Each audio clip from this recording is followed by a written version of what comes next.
Sea of Trust, serving Micronesia since 1938. Matson and the Adahi Tano program. Cars Plus, home of Guam's first and only lifetime limited powertrain warranty. IP&E, fueling excellence. McDonald's of Guam, I'm loving it. And King's Restaurants, always open, always local, and serving up favorites for over 40 years.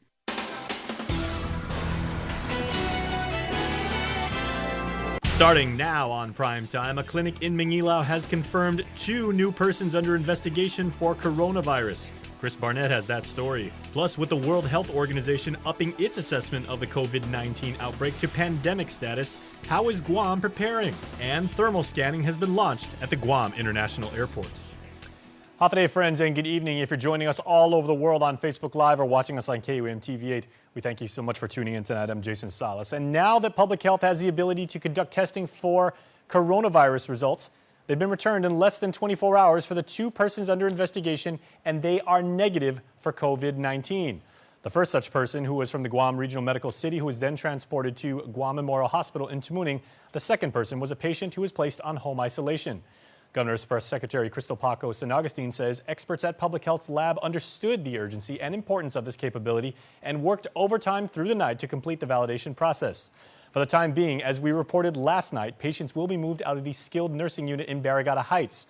Paco San Agustin now confirmed today that the SNU is currently being prepped at this time to be used as an isolation facility in line with the administration's pandemic response plan.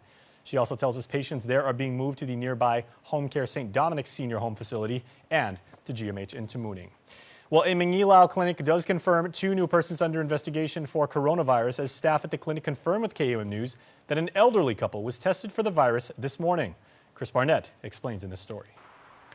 American Medical Center head nurse Frances Nickdow confirms 2 new persons are under investigation for the coronavirus. Nickdow telling KUAM the couple was seen this morning in Manilao. We had an elder couple who recently arrived from Japan, and they were experiencing fever, shortness of breath, cough, and flu.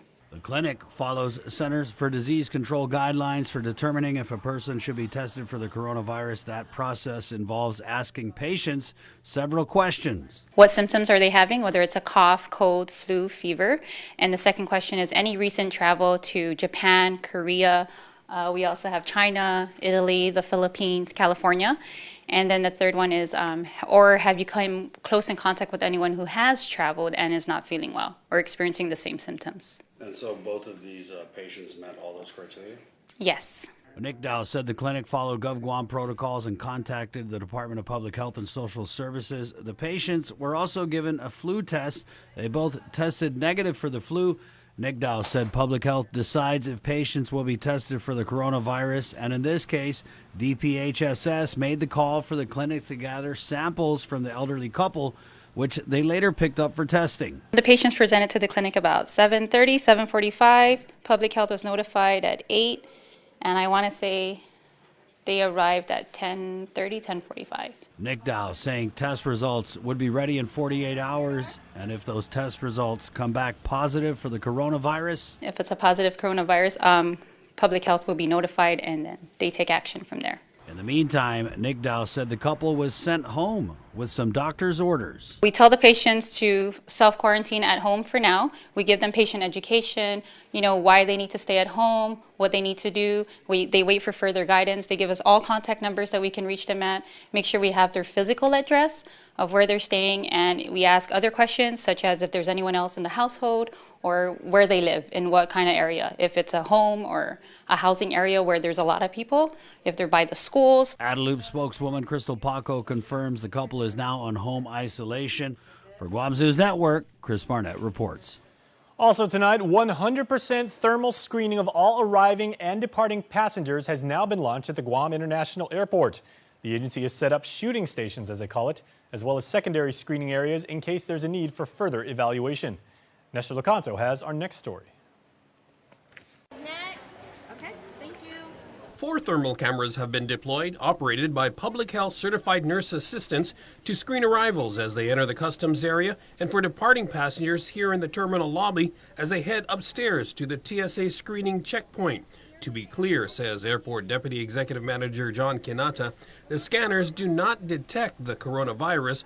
They are there to detect individual temperatures. And so when these scanners do detect a person that has an elevated temperature, that's when they take them into a processing area to go further into their assessment. So the scanners are just a tool to be used to check a person's temperature. And Public Health Nursing Services Xenia Piscina explains what happens if a person does register above the prescribed body temperature reading of 97.5 degrees. Then we go into what's called a secondary screening.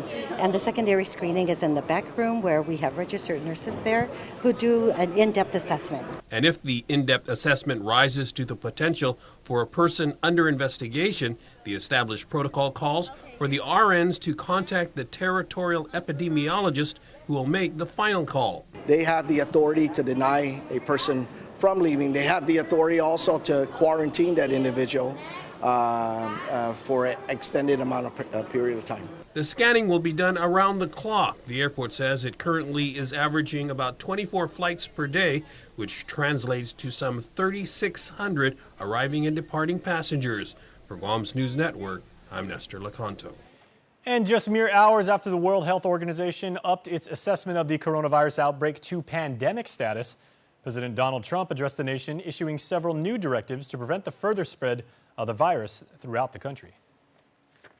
President Trump called for unity while addressing the nation from the Oval Office on his administration's new steps to control the coronavirus outbreak in the United States. The president announcing a 30-day suspension of travel from Europe to begin Friday at midnight, with an exception for the United Kingdom. And taking early, intense action, we have seen dramatically fewer cases of the virus in the United States than are now present in Europe. The president's temporary ban on travel from Europe will not apply to U.S. citizens who undergo appropriate screenings. As for travel restrictions that are currently in place, the president announced they could be lifted.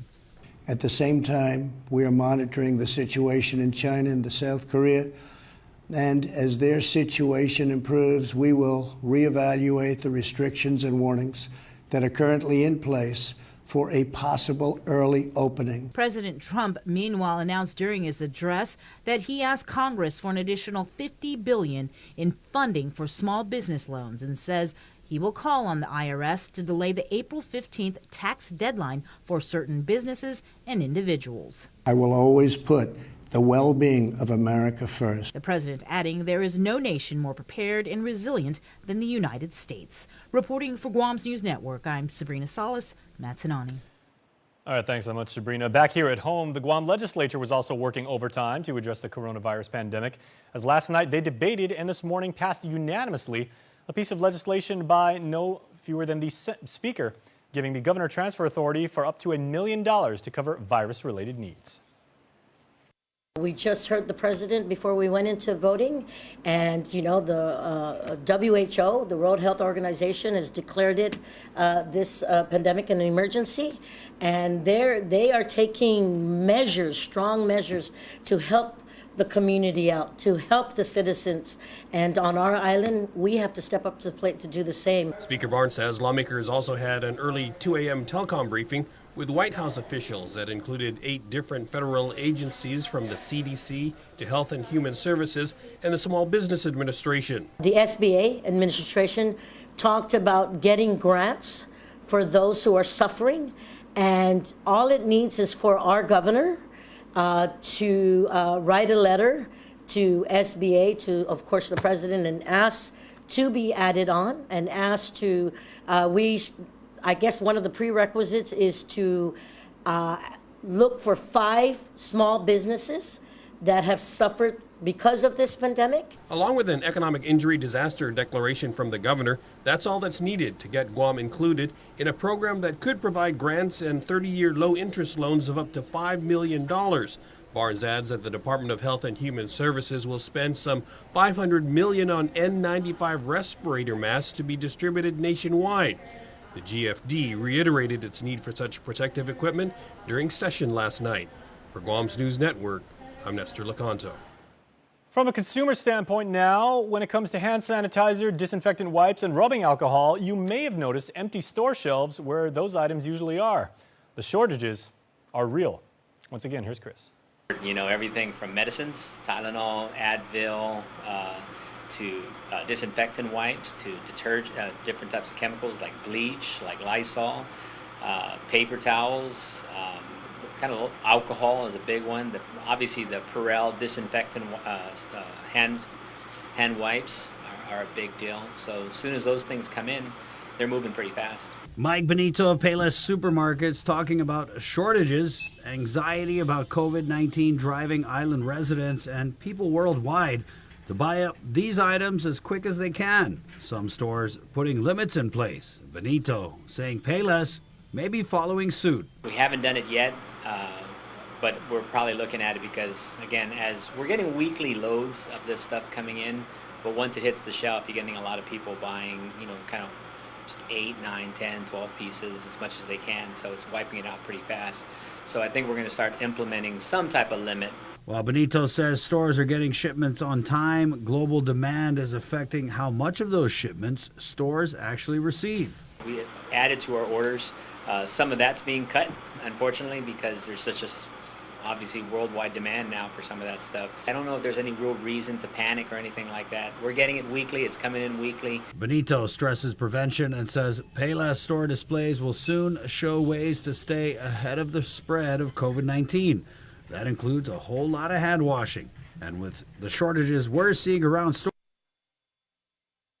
stores, look for good old-fashioned soap and water to make a comeback, at least until the next shipment of hand sanitizer comes in. For Guam's News Network, Chris Barnett reports. And to ensure employees are presented with accurate information and current objectives, the fire department hosted an informational briefing Wednesday and today at Adelup. GFD command staff, along with healthcare providers like pulmonologist Dr. Jolene Uggan from the Guam Memorial Hospital and public health officials, presented revised policy and procedures for persons under investigation, transport, and PPE selection and availability. Here's GFD spokesperson Kevin Riley. It was more of a meeting to get their input on if they felt comfortable about responding, what the COVID-19, what it entailed, with the updated information, and just our general guidelines for responding. Our guys are regular people too, and they're off time, and they're concerned about their families and their safety as well. So we want to make sure that they feel comfortable. Last week at the Guam Medical Association's forum, Dr. Vince Akimoto said that firefighters were, quote, screaming they're not ready to respond, end quote. The briefings also allowed firefighters to have their concerns addressed. There's a few questions asked, but we were able, with the help of the other agencies, we were able to present to them a nice, complete plan. Riley says staffers were also encouraged to go to cdc.gov on the World Wide Web for latest updates, information, and guidance regarding the virus to prevent misinformation and confusion. And also tonight, the back-and-forth payment dispute between health insurer Take Care and the Guam Memorial Hospital continues. GMH announced yesterday that it is no longer accepting Take Care insurance, as it says the company still owes more than $12 million. But Take Care disputes that amount and says it should be credited for past payments to the tune of $6.3 million. GMH denies such a credit. Take Care says it paid $8 million last year, but the hospital says the company is still in arrears for services from 2018 to January of this year that amount to $12.6 million. GMH additionally says it wants to make clear that it will not refuse services to Take Care members, but will have to bill them as self-paying patients. Well, we are just getting started, so please stay with us, keep watching, and keep streaming, because Primetime continues right after these. Get up-to-the-minute news, plus access to alerts, streaming radio, promotions, and more on your mobile device by downloading the KUAM News mobile app, available at the App Store now. It's a celebration at Cars Plus Guam. During our Jeep Celebration event, receive up to $2,000 off on the all-new 2020 Jeep Gladiator, the most capable off-road mid-size pickup truck. Customize your Gladiator the way you want it. Call 477-7807 or visit our website and get pre-approved online at carsplusguam.com today.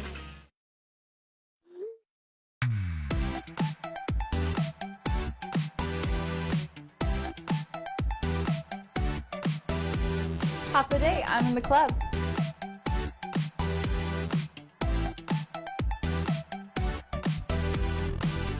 Half a day, welcome to Two Lovers Point. Half a day, I'm in the club.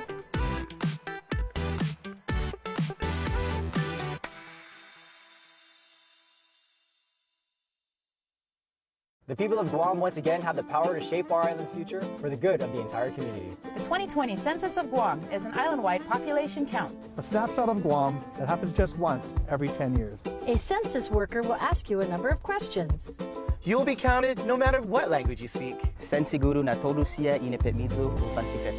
Ang bawat kawani ng 2020 Census of Guam ay nanumpa na habang buhay na poprotektahan ang bawat impormasyong makakalap. Shape your future. Start here. It's a special delivery to your inbox every week with your KUAM News Roundup, program advisories, and promotions. Sign up for the weekly KUAM Digital Digest today on KUAM.com. Welcome back, everybody. Our friends up in Saipan saw a deadly end to the nearly two-day standoff in the Commonwealth. The CNMI's Department of Public Safety confirms that both the suspect and hostage involved in that event have died. Adriana Cotero has more. For 38 hours, a female victim was held hostage in a residence in San Antonio by suspect Gordon Aldon Castro at large, shooting several gunshots toward the federal and local law enforcement officers barricading the area. At about 2:30 to 3 o'clock a.m., a breach was conducted into the suspect's residence, at which the suspect fired multiple rounds towards law enforcement officers, and shortly after, law enforcement officers managed to neutralize the threat. According to CNMI Department of Public Safety spokesperson Adrian Pangilinan, at 5 o'clock this morning, the all clear was given after Castro was pronounced deceased, as well as the hostage, who was believed to be his girlfriend. Officers evacuated surrounding residents, and there were no other injuries reported. It all started on Wednesday, March 10th, when police officers attempted to serve an arrest warrant on Castro at his residence in Afetna. Castro fled from the cops, discharged his firearm into the air, and his girlfriend held at gunpoint as they crossed the main road to San Antonio. Pangilinan says the warrant was from a previous case that is in no connection to his 2015 offense, which was a similar incident without weapons involved. The suspect did take his family hostage, and but in that case, law enforcement officers were able to apprehend the suspect. Castro's family aided law enforcement with negotiations as packages of Castro's medications along with consumables were brought to the front porch of the home. According to Pangilinan, the family begged him to take his medicine, and he chose not to. An investigation is underway with the CNMI Attorney General's Office and Internal Affairs. Reporting for Guam's News Network, I'm Adriana Cotero. Elsewhere tonight, Mark Torrey Jr. has requested the Supreme Court to command the Superior Court to dismiss his case. An amendment indictment charges Torrey negligent homicide and aggravated assault for the 2015 fatal shooting of fellow police officer Bert Piolo. In a writ of mandamus, Torrey's attorney Jay Arreola argues that it's been 222 days and his client's speedy trial rights have been violated. Court documents state that the Superior Court has failed to address Torrey's pretrial motions in a timely manner, did not assign an available judge to the case, and steps were not taken to address foreseeable delays. Such include the resignation of Judge Michael Bordallo, the disqualification of certain judges, and the absence of judges that were attending the Saipan Judicial Conference. Additionally, Attorney Arreola argues the government contributed to the delays by filing pretrial exhibits and witness lists late. Supreme Court Chief Justice Philip Carbolito orders the government to file an answer to the petition and all case proceedings transcripts be ordered by the 18th. A briefing schedule will be issued by the Supreme Court upon review of those answers. Now, although the U.S. Navy is continuing its investigation into allegations that those involved in the weekend riot over in Tumon were active duty service members, the commander of Task Force 17, spokesperson Lieutenant Commander Sean Brophy, tells KUAM News that a curfew is currently in place for Carrier Air Wing 5 personnel. Brophy says the directive is limited to a 9 p.m. weekday curfew and 11:59 p.m. on weekends while on Guam for warfighting training exercises and operations. He adds, quoting him now, "Disorderly behavior is not consistent with DoD values or standards of conduct and is not representative of the majority of service members who conduct themselves appropriately." Guam is limited as a working port for all CVW-5 sailors visiting for warfighting training. To federal court now, the district court has denied Dexter Long's request for pre-sentence release, as last week he pleaded guilty to possessing 50 grams or more of meth with the intent to distribute the illegal substance. During the change of plea hearing, the defense made an oral motion for release from custody, with Magistrate Judge Michael Bordallo ordering Long to stay behind bars because the court finds the defendant remains a danger to the community. The court document states that Long previously violated the conditions of his release with his wife's help by attempting to possess drugs, and there is a risk of that occurring again should he be placed on release. Further, the court finds Long would pose a potential flight risk because he is a merchant marine. Sentencing has been set for the first week of May. In other news tonight, as we reported on Facebook last night, Evan Montville-Cohen has been scheduled to appear in federal court tomorrow as he faces allegations of aggravated identity theft. He's now been accused of using the identity of a man in Florida that he was supposed to be hiring at his advertising company, C2 Social, last year. Court documents state that Montville-Cohen obtained the victim's personal and financial information, using it to rent an apartment at Guam beachfront residences in Tumon. The realtor uncovered the fraud in early January, with the FBI subsequently conducting an investigation into the matter. A warrant was issued for Montville-Cohen's arrest on Tuesday. In May of 2009, you might recall that Montville-Cohen pleaded no contest to a charge of first-degree theft in the First Circuit Court of Hawaii. He was accused of stealing more than $60,000 from a landscaping firm in the Aloha State, where he worked as a business manager 4 years prior. In July of 2009, he was sentenced to 5 years probation and had to pay $30,000. Elsewhere tonight, attracting the movers and shakers in Guam and the CNMI, Inspire Guam invited local nonprofit organizations, homegrown businesses, and aspiring entrepreneurs to Series 3 of their Passion and Purpose in Paradise Conference. The networking opportunity allowed presenters to share their personal stories and platforms for 20 minutes. And according to program coordinator Alexandria Letty, their mission is to connect creative and diverse minds in our island community.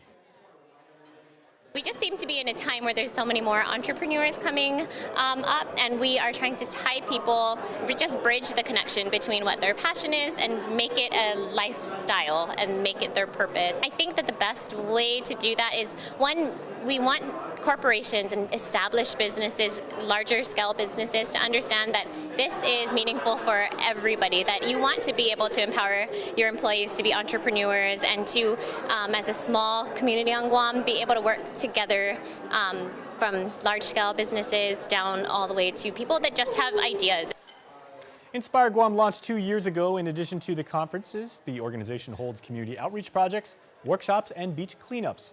For more information, go on the web and check out inspireguam.com. All right, please stay tuned. Double D, Dave Delgado, is coming up with a day in island sports. Agent Alpha. What's that? An Alpha Insurance customer needs a claim settled immediately? I'm on it. Agent Alpha. In the event of an accident, theft, or breakdown, each of our Alpha Insure agents are trained to go above and beyond. This is my stop. There she is. Target acquired. Agent Alpha. Yes!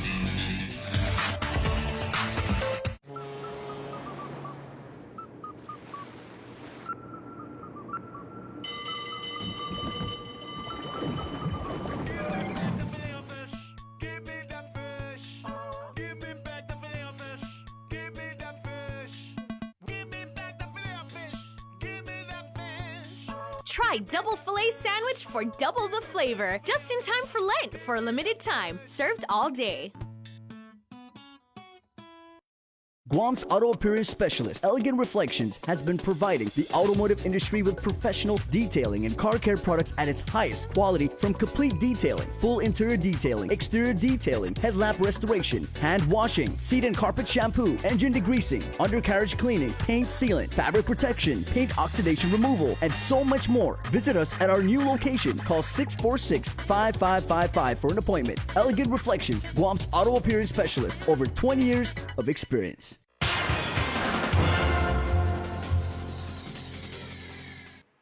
What's up, Guam? Dave Delgado here for KUAM Sports. Thanks for watching. News on the NBA suspending its season after one of the players tests positive for the coronavirus. That coming right up. But first off, basketball highlights from last night's semifinal game between the Friars and St. Paul Warriors from the National Basketball Championship. Check it out. The St. Paul Warriors and Father Duenas Friars left it all on the court last night in their National Championship semi-final matchup. Audrey De La Cruz was smooth with the deep ball pull-up. IIAG MVP Matt Vergerger pumped after teammate Daryl Robles hits for 2 points. First-team All-Island player Tello Orichiro shaking and baking draws the triple team. Drive and dump off pass to Hayato Tsuji, cutting back door. Colin Santiago drives right and lobs it up to Fagurger. Banks open late. FD ties the game at 45 with 2:37 to go. John Sevilla using his speed to get to the rim. Quick release as Fagurger was too late to help out. Bad throw here on the inbound play. FD's defense stepped up late in the game. Nathan Perkins, Fuser, making his way down court. Nice Euro step to avoid the defense. Going up with the left-handed finish. Brandon Miranda with the assist to Dela Cruz. Catch and shoot, corner three, drops in for the score. Colin Santiago saw opening and took it. Contact on the play, no call. Hang time was long enough to get the shot off. Friars win 49-45 and move on to face the Guam High Panthers for the Guam Boys High School National Championship. The season finale is set for Saturday at 6 p.m. at the UOG Calvo Fieldhouse. Guam High got in after beating Harvest 59-52. The Budweiser Football League kicks off on Saturday at the Teason Field in Barragata. 4 teams make up the league with the defending champions, Raiders, last season's runner-up, the Eagles, Outlaws, and Cowboys all suiting up this weekend. Action begins at 11 in the morning between the Raiders and Cowboys, followed by the Outlaws and Eagles at 2 in the afternoon. Admission for the game is $3 per person, $1 for students 13 and up. Kids 12 and under get in for free, or $5 per car, so pack the family in. The Raiders defeated the Eagles in the championship last season 22-0, preventing a three-peat. Joey Guerrero, head coach of the Eagles, will also be the play caller again for 2020. Agent Zero, Gavin West, Torian Worthy, Curly Chandler, and Manny Cruz are back anchoring the defense, while the offense is rebuilding around speedster receiver John Mayo. The Outlaws will be looking to make a run at the title. The offense is stacked with talent. Running backs Jose Aware and Baby Joe Timinglow will be running behind the biggest line in the league, led by Chico Mason, Travis Meno. Joel Limtiaco heads the receiving corps with Kyle Alvarez under center. Defensively, Justin the Shaka Cruz and Jonas Esquadra will be calling the shots. For the Cowboys, they have a young roster of 28, led by head coach and offensive coordinator John Paul Tyron. Games for this season will be played at Teason Field, Leo Palace, and the UOG Field.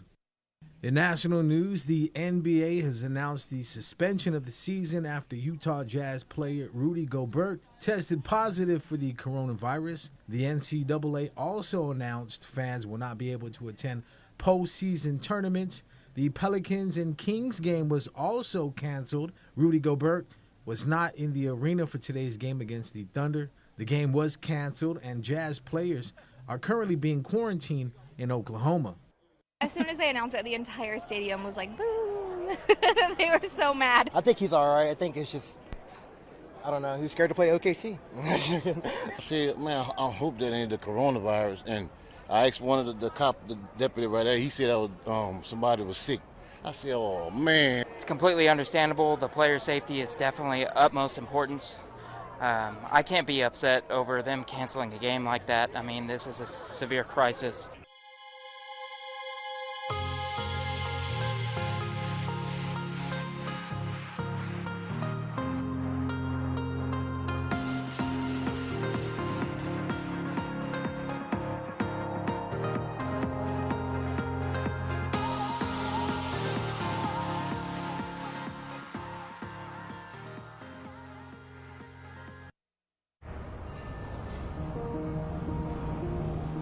It makes myself and it makes my team members very proud to work for an organization that has been on island for many years with its focus on reliability, dependability, and commitment to the communities that they operate in.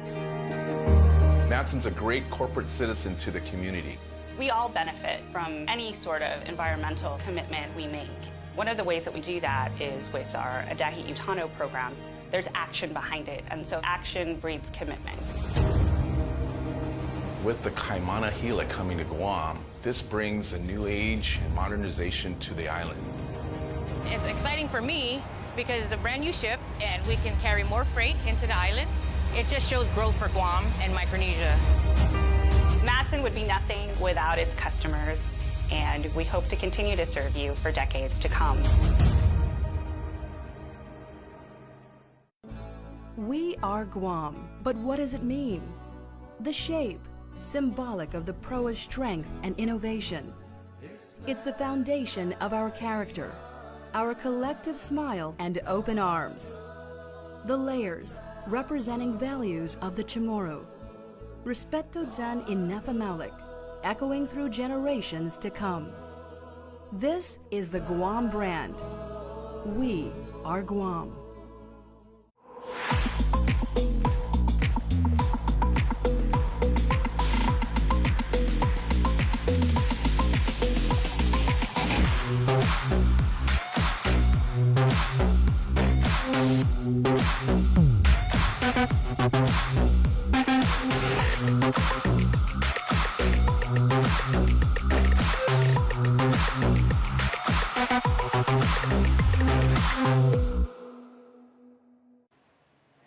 All right, everybody, here's your birthday shout-outs from Cold Stone Creamery. It's always a good time in the newscast when we say happy birthday to today's birthday celebrants from Cold Stone Creamery and KUAM. And we say happy birthday number 6 to Alyssa Cruz Calvo. Love your Cruz and Calvo familia. Happy birthday to you. Also, happy birthday to Alea Chanel Manley. Your family is sending their very best and all of their love. Each and every one of them is sending all of their love. That is awesome.